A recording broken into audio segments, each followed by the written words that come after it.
en el sistema para dejar la víbora chillando, y vaya que si va a dejar la víbora chillando, porque habla de millones que estos en el poder judicial mueven como si cualquier cosa, ¿no? Mueven como si fueran de ellos los millones. Ya llegó el maestro Ricardo Sevilla, periodista independiente, escritor, columnista del diario Basta y de los periódicos del Grupo Cantón, orgullosamente miembro de esta familia sin censura, fundador y conductor de su espacio en YouTube, Los Datos Duros. Y mi querido maestro, con los datos duros hay que despedazar a uno que otro de esa derecha moderna, ultraderecha, esa de la que hablaba Monsiváis. Mi querido Ricardo Sevilla, te saludo con mucho gusto.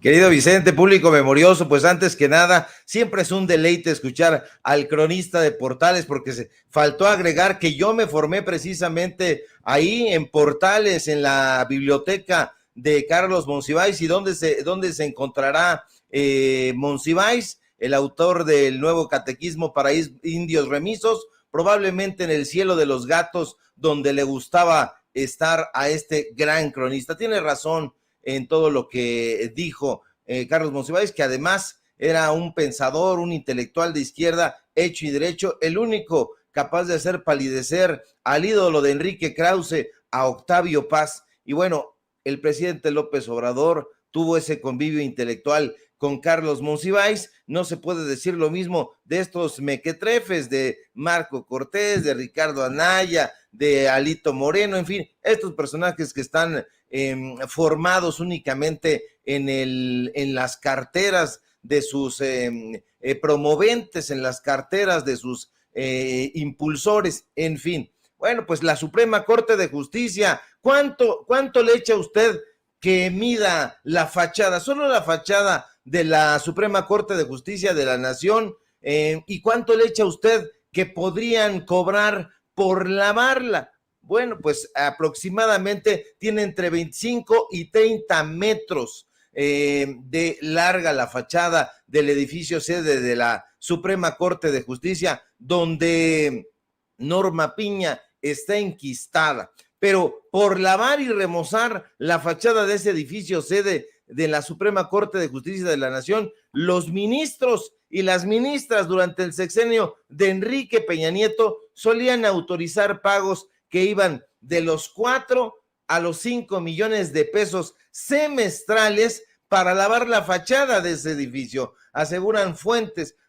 al interior de la propia Corte. Se habla de que los ministros de la Suprema Corte reciben, usted lo sabe, un sueldo mensual de 298,000 pesos aproximadamente, que es desde luego superior al que recibe el presidente López Obrador, que es de 108,000 pesos mensuales. Pero desde hace mucho, los gastos de estas personas han sido locos y onerosos, nos dicen fuentes en la Corte. Entre 2015 y 2016, por ejemplo, una empresa llamada Grupo Farla recibió casi 10 millones de pesos de la Suprema Corte de Justicia por darle solamente un par de lavadas a la fachada de la Corte con mangueras de presión, y no se ría usted, con jabón neutro, aseguran fuentes al interior del Poder Judicial de la Federación. Y en efecto, al revisar los contratos correspondientes a ese periodo, es posible constatar que la Suprema Corte de Justicia de la Nación dio entre 2015 y 2016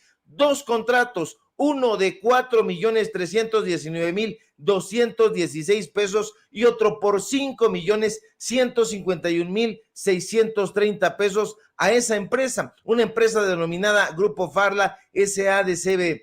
De acuerdo con ambos contratos que usted está viendo en pantalla, a los que pudimos tener acceso, dicha compañía se comprometió a realizar en la sede de la Corte el remozamiento y limpieza de fachada exterior del edificio ubicado en la calle 16 de septiembre, número 38, aquí en la Ciudad de México. En la explicación que la empresa presentó a la Corte, le echaron mucha crema a sus tacos, pero la verdad es que al final los trabajadores del mentado Grupo Farla solo lavaron la fachada con jabón y a manguerazos, es lo que nos aseguran. El lavado, en efecto, fue simple y lo describen en uno de los contratos. Se aplicaron sobre las fachadas diferentes niveles de limpieza, iniciando con una brocha seca para sacar las piedritas, para limpiar ahí, y una primera lavada con agua de presión y una segunda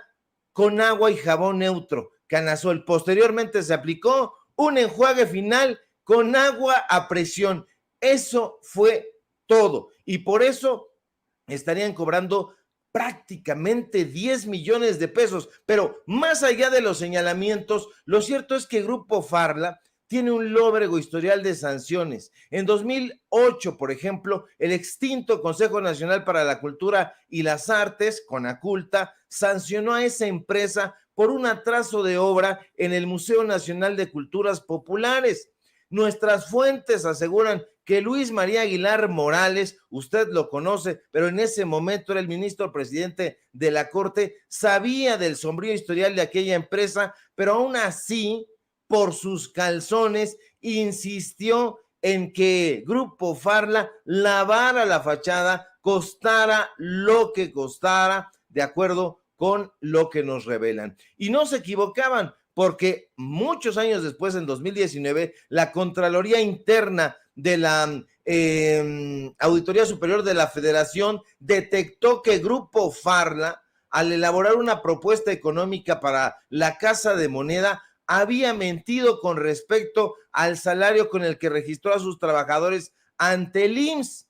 Y pese a las sanciones a esta empresa y a que el ministro Luis María Aguilar Morales conocía perfectamente el negro historial de Grupo Farla, el comité, porque hay un comité y toda la cosa, el comité de la Corte concluyó que la exclusiva dimensión formal de los documentos aportados, así lo describieron, respecto al procedimiento de la empresa Grupo Farla, la hacían digna de lavar esa fachada. Nosotros estuvimos, ahora sí, que como dicen, cotizando cuánto cobraban, y bueno, pues encontramos que son desde luego trabajos que no cuestan barato, pero encontramos precios que van de los 130,000 a los 150,000 pesos, incluidos los vidrios, pero estos pagaron por los vidrios otra bonita cantidad. Entonces, 10 millones de pesos prácticamente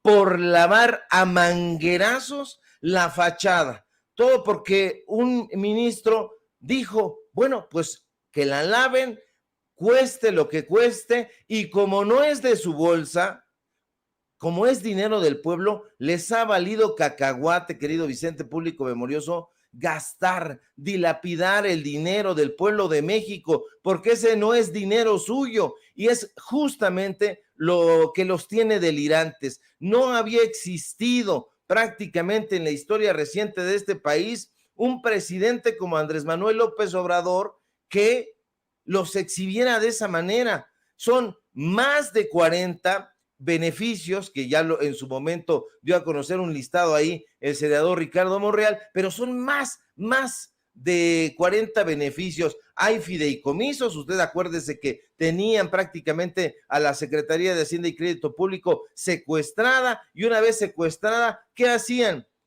Fundar asociaciones civiles. Después las inscribían en la Secretaría de Hacienda y Crédito Público y las hacían donatarias autorizadas para recibir donativos deducibles de impuestos sobre la renta. Entonces, ¿qué hacían? Recibían dinero, no estaban obligadas a hacer declaraciones meticulosas, y bueno, pues a partir de esas figuras de donatarias autorizadas recibían el dinero de los fideicomisos. Eso no se hacía. El presidente López Obrador los ha exhibido, la prensa independiente los ha exhibido, y por eso están como gatos, panza para arriba, tratando de lanzar arañazos porque se les ha despojado de buena parte de sus privilegios. Y no digo que de todos sus privilegios. ¿Por qué? porque continúan teniendo muchos y los quieren mantener en secreto. ¿Y por qué detestan a la prensa independiente? Porque la prensa independiente saca esta clase de contratos, esta clase de datos duros, esta clase de testimonios. Afortunadamente para nosotros hay al interior de la Suprema Corte de Justicia todavía gente sensata que nos dice, ¿sabes qué, Ricardo? Hay esta situación, le entras, lo sacas, no importando que te vayan a odiar, vengan, y ahí están, y esos son los datos duros, mi querido Vicente. Pues vaya que hay que seguir investigando, Ricardo, de quién se trata, de quién es propiedad de esta empresa, qué relaciones hay con estos personajes en la Suprema Corte de Justicia de la Nación. Por cierto, hoy el presidente sacó su lista de exhibidos en el Poder Judicial y fíjate que estaba leyendo algo que publican en el periódico El Universal, mi querido Ricardo, que ya me parece hasta ridículo, ¿no? Consideran grave que el presidente acuse a ministros de golpistas. Especialistas en derecho constitucional dicen que es una afirmación sin base, ya que jueces, magistrados y ministros actúan de acuerdo a lo que manda la ley. Pues podrían empezar a escarbarle a tus investigaciones, mi querido Ricardo, para ver si estos personajes en el Poder Judicial sí actúan de acuerdo a lo que manda la ley. Fíjate que estoy leyendo esto que publica Enrique Gómez en el periódico El Universal. Es muy grave que el presidente Andrés Manuel López Obrador acuse al Poder Judicial de la Federación de pretender dar un golpe de estado técnico, así como lo dijo ayer, porque es una afirmación sin sustento, ya que los jueces, magistrados y ministros actúan de acuerdo a lo que manda la Constitución, señalan especialistas en derecho constitucional. Eso sí, habría que preguntar qué especialistas en derecho constitucional investigaron y si son abiertamente anti López Obradoristas o anti 4T, querido Ricardo.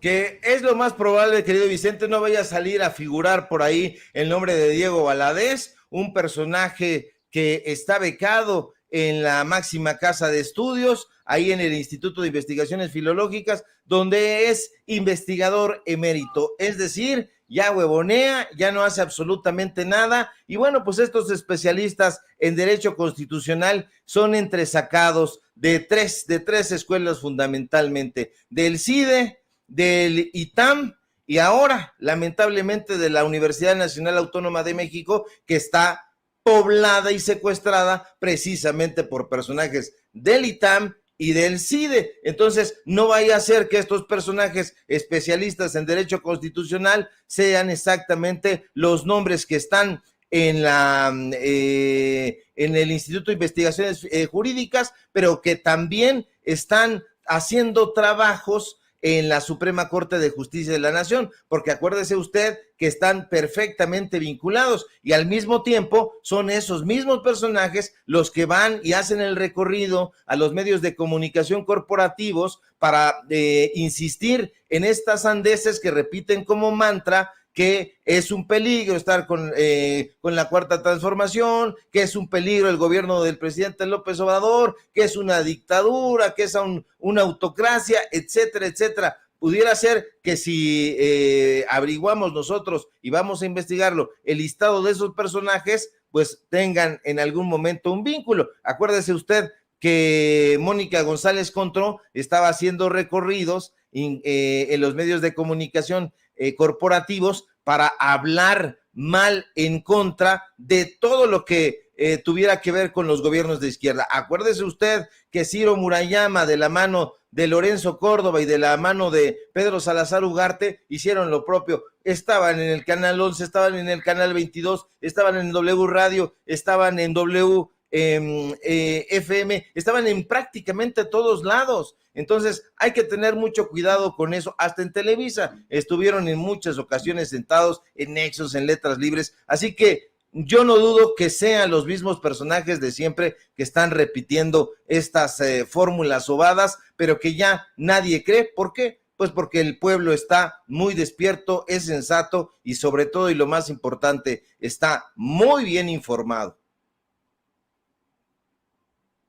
Mi querido Ricardo, ¿por qué no cerramos invitando a la audiencia de Sin Censura a tus trincheras independientes, a tus trincheras en donde sigues generando mucho malestar entre esos a los que dejas desnudos, por ejemplo, en tus hilos en Twitter, en tus diferentes espacios, Ricardo Sevilla?